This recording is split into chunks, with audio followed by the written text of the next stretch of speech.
Nedungunam யோகராமர் temple அதுதான் இன்றைக்கி நம்ம பார்க்க போகிறோம். இந்த கோவில் திருவண்ணாமலையிலேருந்து 55 கிலோமீட்டர், ஆரணி என்ற இடத்துலேருந்து 24 கிலோமீட்டர் தூரத்தில் இருக்குது. சென்னையிலிருந்தும் போகலாம். ரொம்ப அமைதியான கோவில், நல்ல பெரிய கோவில், ரொம்ப பழமை வாழ்ந்த கோவில். அங்கே அந்த சிற்ப வேலைப்பாடெல்லாம் அவ்வளோ அழகாக இருக்கும். ஒரு ஒரு சுவருமே ஒரு தூணுமே அப்படியே அந்த சிற்ப வேலையால் டெக்கரேட் ஆகிருக்கும். அவ்வளோ ஒரு ரிச்சாக இருக்கும் கோவில். தூண் சிற்பம் அதெல்லாம் பார்க்கும்போது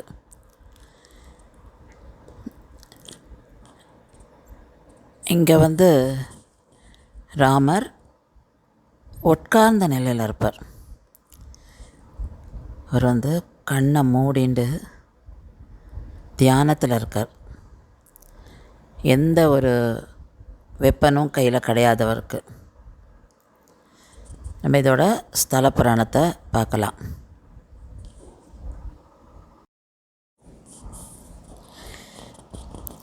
நம்ம முதல்ல ராஜகோபுரம் பார்ப்போம். அந்த ராஜகோபுரம் 5 அடுக்கு கொண்டது. ஃபைட்டர் ரொம்ப பிரம்மாண்டமாக இருக்குது அந்த கோபுரமே. அதில் இருக்கிற சிற்ப வேலைப்பாடுகள். அதை தாண்டி நம்ம உள்ளே போனோன்னா கிளி கோபுரம் அப்படிங்கிறா.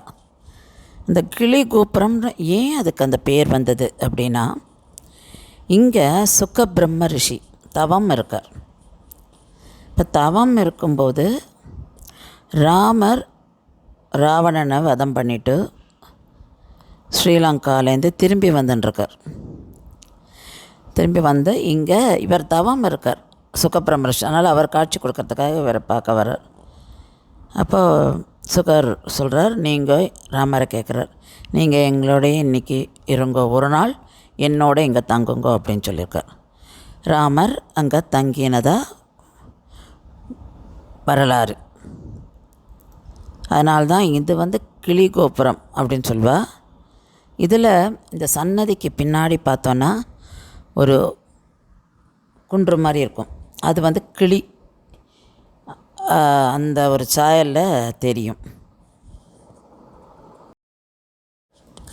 இந்த கோவிலுக்கான ஸ்தல புராணம் பார்ப்போம். சுகபிரம்ம ரிஷி ராமரை வேண்டின்ட்டு தான் ஆசைப்பட்டதுனால ராமர் இருக்கார், இங்கே தங்குறார். ஆனால் ராமருக்கு திரும்பி அயோத்தியாவுக்கு போகணும், பட்டாபிஷேகம் நடக்கணும். அவருக்கு பரதர் அங்கே காத்துருப்பார். ஆனாலும் தன்னோட சௌசீல்யம் குணங்கள் அவரை கட்டுப்படுத்துறது. அதனால் பக்தர் கேட்டார் இங்கே தங்க சொல்லி. அதனால் இங்கே இருக்கிறவர். இங்கே இவர் போர் முடிஞ்சு வந்ததுனால இவர் கையில் கோதண்டம் கிடையாது. லக்ஷ்மணன்கிட்ட இருக்குது. லக்ஷ்மணன், ராமர், சீத்தை இங்கே இருக்கா. ராமர் இங்கே உட்கார்ந்த நிலை, எந்த ஒரு ஆயுதமும் கிடையாது, கண்ணை மூடிண்டு தியானம். ஒரு கையை தன்னுடைய ஹிருதயத்துக்கிட்ட வச்சுருக்கார் சின்முத்ராவில். எதிர்க்க அனுமார் பிரம்மசூத்திர படிச்சுட்டுருக்கார். அதை கேட்குறார். கண்ணை மூடிண்டு சின்முத்ரா அந்த ஒரு யோக நிலையில் அனுமான் படிக்கிறத கேட்டுருக்கார். இதுதான் நம்ம கர்ப்ப கிரகத்துக்குள்ளே பார்க்குறது. ரொம்ப இது ஒரு வித்தியாசம். இந்த மாதிரி ஒரு ராமர் வடிவம் பார்க்குறது ரொம்ப வித்தியாசம், ரொம்ப ரேர். அது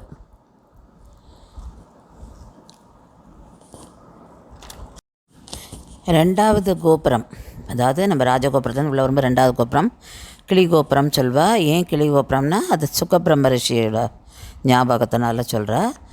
சுகபிரம்ம ரிஷியோட முகம் கிளியோட முகம். அதனால் இங்கே அவருக்குன்னு ஒன்று சன்னதி இல்லை. ஆனால் இங்கே இருக்கிற பட்டாச்சர் என்ன சொல்கிறாருன்னா, அந்த சன்னதிக்கு பின்னாடி இருக்கிற அந்த மலை அது கிளி மாதிரி இருக்குமா. கிளியோட முகம் மனிதனுடைய கழுத்துலேருந்து மனிதன் மாதிரி. அதுதானே சுகபிரம்ம ரிஷியோட தோட்டம். இந்த கோவிலோட சிறப்பே அதோட சிற்பம். ஒரு தூணும் ஒரு சவரும் அப்படி ஒரு சிற்பத்தால் நிரப்பி வச்சுருக்கு. நிறைய இன்ஸ்கிரிப்ஷன்ஸ் இருக்குது, சிற்பங்கள் இருக்குது. அந்த சிற்பங்கள்லாம் ராமாயணத்துலேருந்து வர காட்சிகளையும் தசாவதார காட்சிகளையும் எடுத்து காமிக்கிறது. அவ்வளோ அழகாக இருக்கும். ஒன்று ஒன்று அப்படியே இன்னும் கொஞ்சம் நேரம் பார்த்துட்டே இருக்கலாமா அப்படின்னு இருக்கும். அவ்வளோ அழகாக இருக்குது. இந்த கோவிலே காளியார் ரிவர், அந்த ரிவருக்கு பக்கத்தில் இருக்குது. அதனால் இந்த காட்சிகளை பார்க்குறதும் அந்த ரம்மியமான அந்த சூழ்நிலையும் சுத்தீர மலையும் அவ்வளோ ஒரு அழகு. அந்த ஒரு பக்தி அந்த காற்றோடு நம்மளோட சேர்ந்துக்கிறது அந்த மாதிரி இருக்குது. நமக்கு ஏற்கனவே இருக்கிற பக்தியும் அந்த சூழ்நிலையும் நம்மளை இன்னும் கொஞ்சம் ஜாஸ்தி பக்தி பரவசத்துக்கு கூட்டின்னு போயிடும்.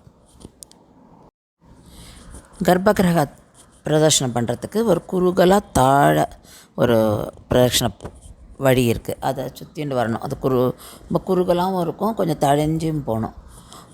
ஆப்ரேஷன் பண்ணிட்டு வெளியில் வந்தோன்னா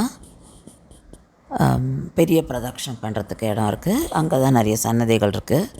தாயாருக்கு தனி சன்னதி, சென் கமலவல்லி தாயார். அப்புறம் மீதி பேருக்கு சங்கரத்தாழ்வார், நரசிம்மர், ஆழ்வார்கள், கிருஷ்ணருக்கு, கல்யாண ஸ்ரீனிவாசன் அப்படின்னு அவருக்கு ஒரு சன்னதி. அதை தவிர ஒரு தனி சன்னதி வைகானச ஆச்சாரியார். அதாவது அவர் மூலம்தான் நமக்கு இந்த வைகானச ஆகமம்ன்ற அந்த கோவிலெலாம் எப்படி பூஜை பண்ணணும், எப்படி அமைக்கணுன்ற முறைகள்லாம் தெரிஞ்சுட்டோம். அவர் தான் இதற்கு காரணம் நமக்கு சொல்லித்தரத்துக்கு. ஸோ அவருடைய சன்னதியும் அங்கே இருக்குது. என்னென்னு சாதாரணமாக இந்த சன்னதி நம்ம மீதி கோவிலெல்லாம் பார்க்க மாட்டோம். இது ஒரு விசேஷம். இந்த கோவில் லேட்டர் பீரியடில் கிருஷ்ணதேவராயரால் டெவலப் பண்ணப்பட்டதான். ஏன்னா நிறைய மண்டபங்கள்லாம் பார்க்கலாம். இங்கே டான்ஸ் மண்டபம்லாம் இருக்குது. அதெல்லாம் பிற்காலத்தில் இதெல்லாம் எக்ஸ்டெண்ட் பண்ணது. இந்த கோவிலை சென்னையிலேருந்து 108 கிலோமீட்டர் தூரம் இருக்கிற வந்தவாசிக்கு போயிட்டு அங்கேருந்து திருப்பியும் ஒரு 27 கிலோமீட்டர் ட்ராவல் பண்ணோன்னா இந்த நெடுங்குணம் என்ற ஊர் வரும். அங்கே தான் இந்த கோவில் இருக்குது. யோக ராமர் கோவில்.